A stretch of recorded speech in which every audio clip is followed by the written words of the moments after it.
Step inside the stone walls of a medieval castle, and you would pray you never fell ill. Medieval medicine wasn't based on science. It was a terrifying mix of superstition and torture. Doctors believed the human body was controlled by four humors: blood, phlegm, yellow bile, and black bile.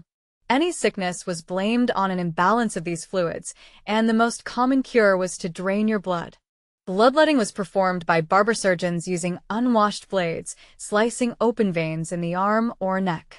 If you were a wealthy noble, they might use dozens of live, hungry leeches instead. The leeches were placed directly onto the patient's skin, sucking blood until they swelled and fell off. Because the same leeches were reused on multiple patients, they spread bloodborne infections rapidly. Patients already weakened by disease frequently fainted from blood loss or died of sepsis. But if bloodletting didn't cure you, the doctor would try to force the toxins out through purging. Nobles were forced to swallow violent laxatives made from mercury, crushed beetles, and lead.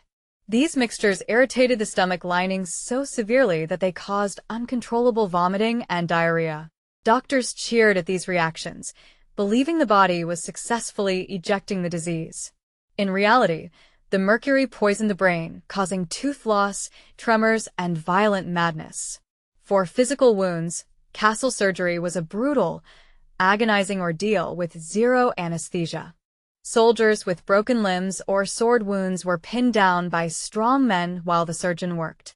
To stop bleeding, surgeons used cauterization, pressing red-hot iron bars directly onto open flesh. The smell of burning skin filled the stone chambers, driving patients to scream until they passed out. The burned wounds were then smeared with animal grease, which trapped dirt and caused gangrene. Amputations were done with basic wood saws, cutting through bone and muscle in minutes. To cure deep infections, surgeons applied poultices made of fresh pigeon dung and rotten flour.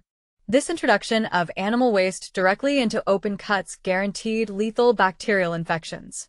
If a plague outbreak hit the castle, the horror reached unimaginable levels.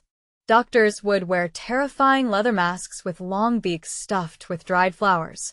They believed the plague was spread by bad air, or miasma, and that the flowers would filter it. But the masks did nothing to block the fleas jumping off the dying rats onto the doctors. Plague victims were locked in their rooms, their doors marked with red crosses, and left to die. To treat the painful buboes in the groin and armpits, doctors sliced them open and applied dried toads. They believed the toad would draw out the poison, but it only introduced more bacteria. If the patient died, their body was thrown out of a high window or left in the courtyard. Dental care in the castle was equally primitive and terrifying. Toothaches were believed to be caused by toothworms eating the inside of the jaw. The only solution was to pull the rotten tooth using rusty pliers, without any numbing agent. The sudden pull often shattered the jawbone, leading to severe bone infections. To sterilize the mouth, patients washed their gums with boiling oil or hot vinegar. This burned the mouth tissue, making it impossible for the patient to eat solid food for weeks. Childbirth inside the castle was another major source of mortality. Midwives used dirty hands to assist, frequently introducing childbed fever that killed the mother. If the baby was stuck, midwives used metal hooks to extract the child, often killing both. The survival rate for newborns inside the cold, damp stone walls was less than 50%. Mental illness was viewed not as a brain disorder, but as demonic possession. Nobles who suffered from depression or schizophrenia were chained to the walls of the dungeon.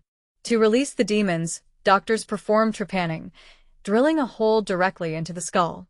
The patient was conscious as the metal drill chewed through the bone, exposing the brain. Surprisingly, some survived the drilling, only to die days later when dirt infected the brain. Those who survived the infection were left as hollow, brain-damaged shells.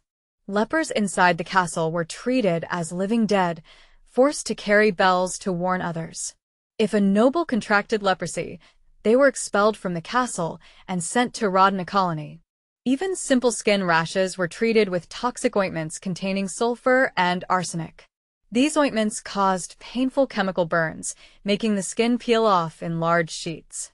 Royal courts were filled with fraudulent doctors promising eternal youth through secret potions.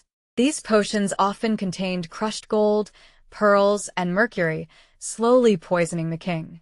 King Charles II of England was famously tortured by his doctors during his final days. They blistered his shaven head with hot irons, forced him to drink liquid gold, and gave him toxic enemas. Their aggressive treatment undoubtedly hastened his painful death. This was the reality of medieval castle medicine, a horror show of pain, poison, and ignorance. No amount of wealth could protect you from the deadly cures of the royal physicians. The poorest peasant in a field often lived longer than the lord receiving medical care. So, the next time you dream of being a noble lord ruling from a stone castle, remember the leeches, the hot irons, and the doctors who would carve you to pieces in the name of a cure.